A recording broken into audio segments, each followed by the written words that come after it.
अस्सलामुअलैकुम दोस्तों, आप देख रहे हैं यूट्यूब चैनल और मैं हूं अंसर सियाल। दोस्तों, बहुत ही अहम डेवलपमेंट सामने आई है पाकिस्तान के सियासी मंजरनामे से और एक वीडियो सामने आई है मौलाना फजलुर रहमान साहब की। और इसको देखने के बाद लगता ऐसे है कि कुछ हालात जो हैं वो बेहतर हो नहीं पा रहे।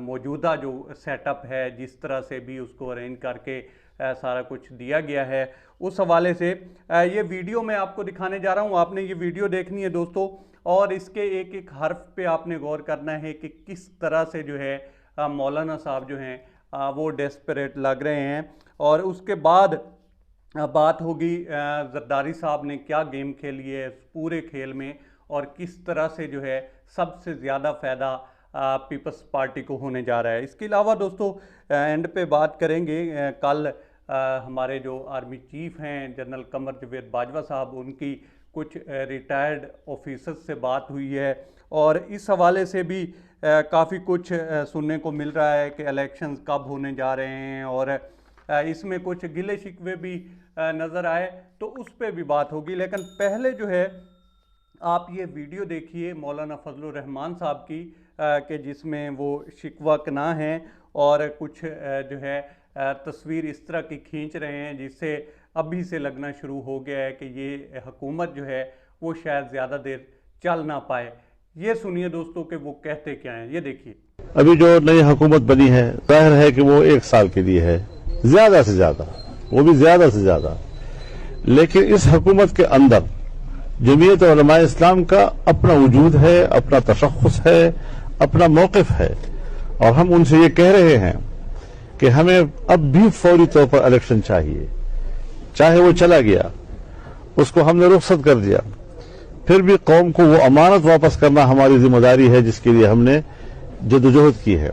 हाँ, अगर आप ये समझते हैं कि इंतखाबी निज़ाम में खामियां हैं, दोबारा उसके अंदर धांधली के इम्कानात हैं, तो वक्ती तौर पर इन असम्बलियों का फायदा उठा के आप इंतखाबी इस्लाहात कर लें, कुछ और ऐसी इस्लाहात जो नागुज़ीर हों, ताकि उस गंद का सफाया हो सके कि हम गदले पानी से तो निकले लेकिन दोबारा गदले पानी में न उतरे बल्कि शफाफ पानी में उतरे। तो इस हद तक अभी भी हम अपने मौक़िफ़ पे उसी तरह कायम हैं। मसलहत की भी हद होती है, इक़्तिदार और फिर उसको लंबा करना और गैर ज़रूरी तौर पर लंबा करना, यह शायद जमीयत उलमा इस्लाम का मौक़िफ़ ना हो, और इस पर हम अपनी राय रखेंगे और इनके सामने भी हमारी राय बिल्कुल वाज़ेह है। जी तो दोस्तों, अच्छा, वो कहते हैं कि ये जो हुकूमत है ये ज़्यादा से ज़्यादा 1 साल चलनी है, हमें फ़ौरन इलेक्शन की तरफ जाना चाहिए, और अगर आप समझते हैं कि इंतखाबी इस्लाहात में खामियां हैं, इसकी इस्लाहात करनी है और भी कुछ चीज़ों की इस्लाहात करनी है, मतलब नैब वगैरह की तरफ उनका इशारा था, तो वो कर लें। और फिर वो कहते हैं कि मसलहत की भी हद होती है और इक़्तिदार को तूल देना और गैर ज़रूरी तौर पर तूल देना।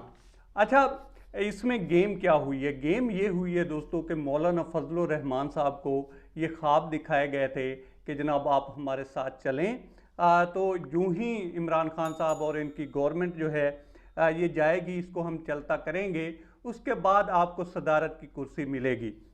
लेकिन हुआ क्या है उसके बाद? बात वही हुई है कि एक अनार और 100 बीमार। एक तरफ जरदारी साहब खड़े हो गए हैं और दूसरी तरफ सुनने में ये भी आया है कि जो नवाज शरीफ साहब हैं उन्होंने भी इसी तरह की कुछ डिमांड की हैं कि भाई कोई इस तरह का रास्ता निकालें, मुझे ही सदर बना दें। अब इस सारी गेम में दोस्तों आप देखें तो जरदारी साहब के जो थे वो 2 प्लान थे और उसमें जो है वो अमल पैरा होते नज़र आ रहे हैं। पहला प्लान उनका ये था कि अगर ये तहरीक अदम एतमाद कामयाब हो जाती है, जो कि हो चुकी है, तो उसमें उन्होंने ये प्लान तैयार किया था कि 5 से 6 महीने की गवर्नमेंट होगी, उसमें सारे सख्त फैसले करने पड़ेंगे और इस वजह से हम जो हैं वो पीछे रहेंगे। PMLN को इसी जितना भी जो तूफ़ान होगा उसमें डालेंगे और उसके बाद ये भी गैर मकबूल हो जाएंगे, पीटीआई तो वैसे ही गेम से बाहर हो चुकी होगी, तो अगली जो टर्म होगी 5 साल की वो पूरी की पूरी हम लेंगे।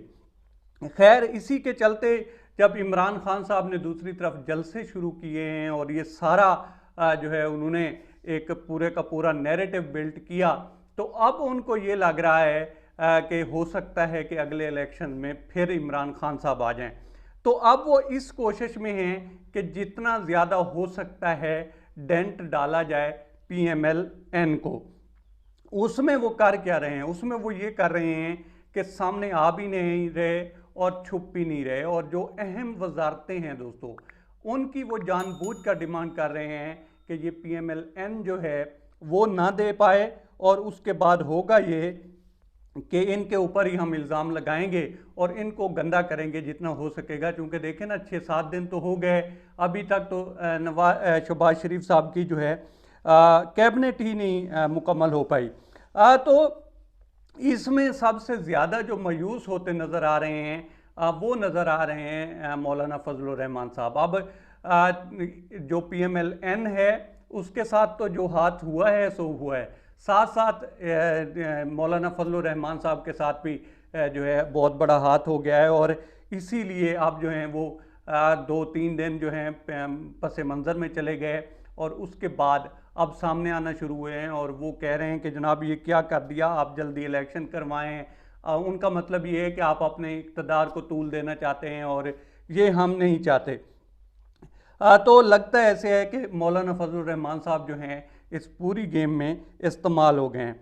अब जहाँ तक बात है दोस्तों आर्मी चीफ की मुलाकात की, तो कहा यह जा रहा है कि उनकी कल जो रिटायर्ड ऑफिसर्स थे उनके साथ बात हुई है, और उन्होंने कुछ बातें की हैं कि जनाब लगता है ऐसे है कि हम जो है इलेक्शन की तरफ बढ़ रहे हैं, और आगे हो सकता है कि इमरान खान साहब दोबारा जो है इक़्तिदार में आ जाएं, वज़ीर आज़म बन जाएं, और हम जो है उन्हें खुले दिल से तस्लीम करेंगे। इसके अलावा भी काफ़ी सारी बातें हुई, और इमरान खान साहब की जो सोलो फ्लाइट है उसका भी जिक्र किया गया कि वो सोलो फ्लाइट करना चाहते थे।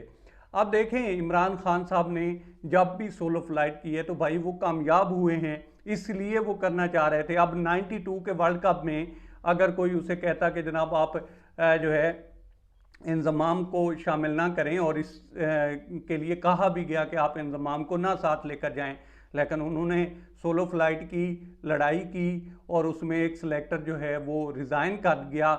उसके बावजूद इन्होंने सेलेक्ट किया, और सेलेक्ट करने के बाद उन्होंने इस चीज़ का रिज़ल्ट हासिल किया। फिर आप ये देख लें कि कैंसर हॉस्पिटल है, उसके लिए सभी डॉक्टर्स रोक रहे थे, लेकिन उन्होंने बनाकर दिखाया। अगर वो तब मान जाते और सोलो फ्लाइट ना करते तो तब भी नाकाम हो सकते थे। फिर आप नमल यूनिवर्सिटी देखें, लोग कहते थे ये आप कहाँ पे बना रहे हैं, यहाँ पे कौन आएगा पढ़ाने के लिए, लेकिन उन्होंने वो भी जो है सोलो फ्लाइट की अपनी जो बात थी उस पर अड़े रहे और उसको भी कामयाब करके दिखाया। तो भाई उसको जो सोलो फ्लाइट है वो रास आती है। फर्स्ट टाइम किसी ने इंटरफेरेंस की है, और जो बाकी लोग हैं जो अब जो है शिकवा कनाए इनकी मानी है उन्होंने, और सारे का सारा जो है मलबा उसकी गवर्नमेंट ही गिर गई। तो वो जब भी सोलो फ्लाइट करता है उसमें कामयाब होता है, और ये कोई बुरी बात ही नहीं है। कल को जो अगर वो नाकाम ही हो जाते, 5 साल अगर उनको मुकम्मल करने पड़ते या करने दिए जाते, तो फिर वो मलबा भी उन्हीं पे गिरता। तो ये जो लोग हैं शाह से ज़्यादा शाह के वफादार होने की कोशिश की, और उसमें जो है उनका गवर्नमेंट ही गिरा दी। आप भुगते हैं, पूरी की पूरी जो कौम है वो इमरान खान साहब के साथ खड़ी हो गई है। अब तक इतना ही। आप दोस्तों से रिक्वेस्ट है कि आप हमारे चैनल का विज़िट करें, और अगर आपको हमारे चैनल का कंटेंट पसंद आए तो इसे सब्सक्राइब करें। ताम उनके लिए शुक्रिया दोस्तों। अल्लाह हाफ़िज़।